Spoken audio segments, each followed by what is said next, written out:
Hey guys, what's up and welcome to beautiful Santorini. Today's vlog is going to be a little bit different because I wanted to quickly go through a couple of recommendations and tips that I have for you guys. This is our final day, we're going home tonight, and I just want to pass on some of the useful information before we get into a vlog. So, first things first, a lot of you have been asking me where I stayed during my visit to Santorini, and I'm going to cover that right now. So I've written a few notes on my phone, so excuse me for looking at my phone. It just helps and it means that I get the points across a lot more efficiently.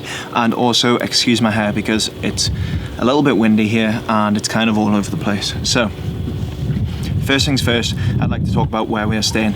I found it extremely difficult to not only pick our accommodation but pick the location of our stay. There's a ridiculous amount of hotels, villas and Airbnbs to choose from in Santorini, all ranging from extremely expensive to very cheap. Okay, so the first thing I looked at before booking the accommodation was the location of my stay. So you have three main options. You have kind of in the middle of nowhere in a villa or in a luxury boutique hotel, but the only thing is with that is you probably need some sort of transport. So you either need to rent a quad bike, to rent an ATV, to rent a car, and that can help you get to the main town centres for dinner and stuff like that, because you don't want to be stuck in your villa when there's so much to see and do in Santorini. Option two is to stay in the capital, Fiera. There's lots of bars, restaurants, everything you need in Fiera, and again, it's like Yye. It's got the beautiful white buildings along the coast, set on the hill. It looks beautiful, and again, that's definitely a good place to stay, is Fiera. Option three is where we're staying, Yye, and to me, this is my favorite location. If you ever see any pictures of Santorini, I guarantee you they will be from Yye. It's by far the most beautiful place I've ever been. And I had high expectations for visiting Santorini, but honestly my expectations were blown out of the water. I couldn't believe how beautiful this place actually is. Okay, so sunset. This is a big selling point for me, I think, and for everyone. Everyone knows that Santorini is famous for its amazing sunsets. And in Yye, we are on the side of the island where the sun sets just next to us, so we can see it from our villa, you can see it from any of the restaurants in the town, you can see it from Moody Bay, which is down the port of Yye. It's spectacular. So normally what happens at around 6 o'clock, everyone comes in from all over the island on their quad bikes and their rental cars, and they drive to Yye to come and see the sunset, either from a restaurant, from a bar, or from one of the many viewpoints which get crazily crowded. So again, we can see it from our villa, or we can walk into town and it takes us 10 minutes, and the sunset is really something special in Santorini. Okay, so onto the location of our villa. It's a 10-minute walk to Yye town centre and probably less than 2-minute drive, to be honest. The villa sleeps 6 people and has 3 double beds. The villa was built in the traditional Santorini cave style, and this means that the roof is rounded like pretty much all buildings in Santorini, and the bedrooms are downstairs. That's in order to keep them cool in the summer and warm in the winter. However, that does mean it can be quite dark downstairs, so just be aware of that. But this is the style of almost all the buildings in Santorini.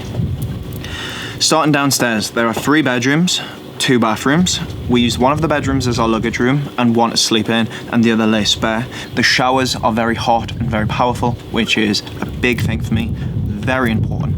Nothing worse than a shower with low pressure. Upstairs, which is my favorite area, we have the kitchen and the living room. It's bright, it's spacious. We spend all of our time upstairs rather than downstairs. You have everything you need in the kitchen if you want to prepare your own meals, although it might be a struggle to find a supermarket with good produce. We didn't come across any supermarkets really at all, but again, we weren't looking for supermarkets. We like to eat all of our food out. Then, this is the bonus. This is the number one thing that I love about this villa. You've got 2 double doors that open out onto the most spectacular balcony. We literally chilled on the balcony every single morning, had our coffee, watched the boat sail by, and just enjoyed the morning sun. It's the number one, my number one favorite thing about this villa is sitting on that lovely balcony, and you can see the sunset from there too. As well as the balcony, we have the sunbathing area and the pool, and the pool is pretty huge compared to most private Santorini pools. The villa has complete privacy, so you can sunbathe naked if you're into that. You guys already know how I feel about that. And having privacy in Yye is very rare. You'll know this if you've been before. Normally you can look down on anyone's balcony from above, from the town centre, and you can see in everyone's pool, into everyone's room, and so having privacy is quite a rare thing, so we're very lucky to have that. The pool is unbelievably refreshing. It's not heated and it doesn't need to be heated. It's perfect even at this time of year. We're here now in October. Honestly, the villa is absolutely perfect for me. I give it a straight 10 out of 10. Can't fault it, and I can't wait to come back here. So now, a lot of you have been asking me about the price. Obviously, it's late in the season. The villa was listed at around 450 euros per night, which would be pretty cheap if there's six of you. But obviously, it's just me and Francis. So I found the villa on Airbnb. I chanced my luck. I got the owner's email. I offered her a deal that she couldn't resist. I asked could she give me the villa for 200 euros per night in exchange for some updated photos for her social media and Airbnb page. Her photos were good, but I couldn't really tell much about the villa from the photos. There was a lot of like shallow depth of field shots which didn't really tell me too much, and I didn't really know what the villa was going to look like when I booked it. So I was definitely overly impressed when I arrived here. It was much better than it even looked on the photo. So I said I'll take a whole load of new pictures for you. I'm going to make it look way nicer than the pictures that you have, and I'm going to do a better job. And she was like, okay, can you send me some of your previous work? So I sent her a couple of photos that I've took for other hotels, and she was like, yeah, deal. 200 euros, make sure you get me some nice photos, and we have a deal. So I did that on the first day when I got here, took all of those photos. So again, we did get it for 200 euros a night, which is a very, very good price. I flew from Ibiza to Milan to then to Santorini. Francis flew direct from Dublin to Santorini with Ryanair, which was very cheap, 4.5 hour flight. And the host of the villa, Lily, who gave us all the tips on the first day, she was excellent. We've literally based our days around what Lily's told us to do. So that was really helpful, having a host and having someone that has local knowledge who can give you advice. We got a private transfer, it was 40 euros and the airport is 30 minutes away.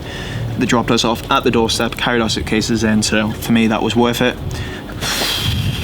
What else do I have to say? Nothing really, that's the accommodation covered, and yeah, I really love this villa, and I think you guys will too if you book it. I'll leave a link and a contact email down below if you want to get in touch, and definitely coming to Santorini at this time of year is pretty perfect. Okay guys, so the title of this video, I haven't quite decided yet, but it's going to be something like we had Santorini to ourselves.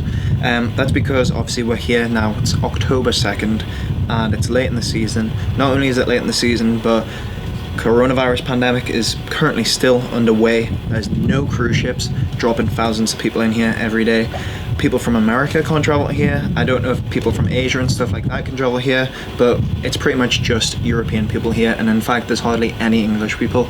Normally if you come here you'd be battling other tourists, other photographers for the hotspot locations, to get the Instagram spots, to get the best photos, and to have no one else in them would literally be impossible because there's queues of people lining up to get these photos all day long. So obviously we don't have to deal with that, so I feel very fortunate. This might be the only time that we ever get that opportunity to get Santorini to ourselves, so I am very fortunate for that, and it has made getting photos really easy, and I'm really happy with some of the photos I've got on this trip.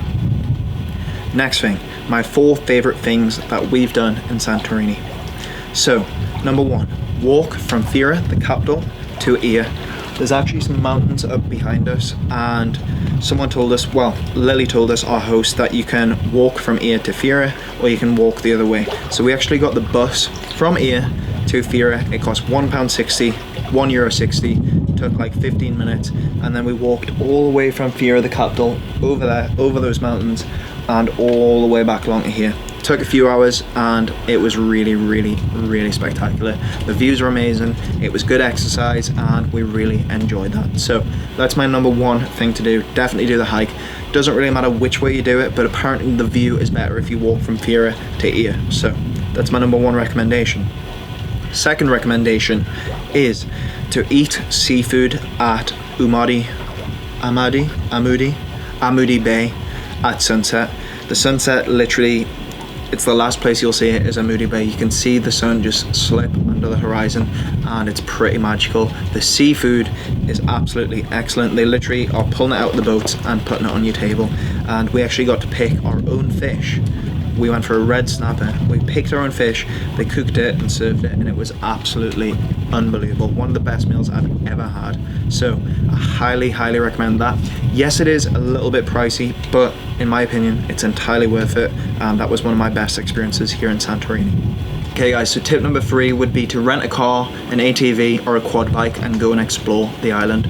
We literally got from Qyye to the lighthouse on the opposite side of the island in 35 minutes in our little dune buggy, and it was the most fun ever. The roads are safe, the roads are quiet, and just take it easy, go slow, the speed limit's everywhere, follow the rules, and you will be safe and sound. If you get a quad bike, if you get a moped, wear a helmet, and you'll be fine. We literally set off from here and we went to explore White Beach, Red Beach, Black Beach, and the lighthouse, and then we decided to go to a place called Perivolos Beach, which is a massive stretch of beach with black sand, has a load of beach bars, beach clubs, and nice restaurants along there. We went to a place called Wet Stories, which was playing nice music, it had nice sunbeds, and we got some nice drinks there. So that was a very nice way to spend the day, so I highly recommend going there. Tip number 4, the fourth and final tip, would be to spend the day exploring the town of Yye. We did that on our very first day, and we've done it a few times since. You could literally spend all day walking around here, just in and out of the alleyways, up and down the stairs. There's so much to be seen, so many photos to take, a lot of nice restaurants, a lot of nice bars, a lot of nice shops, jewelry, clothes, you name it. You can easily spend the whole day walking around there and just kind of taking it all in and then enjoying the sunset. So we've had an absolutely unbelievable time here in Santorini, and it's now literally one of my favorite places, and I do hope to come back here every single year if I can. If you're watching this, that's because I decided that I wanted to make a little vlog at the end of this video. I wasn't sure about it, but the footage seems good, so we're going to put in a few days of vlogging into the end of this video just to spice it up a little bit, just so you can get to see what me and Francis get up to when we're on holiday, and so I can share the good times with you, and also so I can remember these good times when I watch this video back in a few years time. So enjoy the vlog, and thanks for watching so far.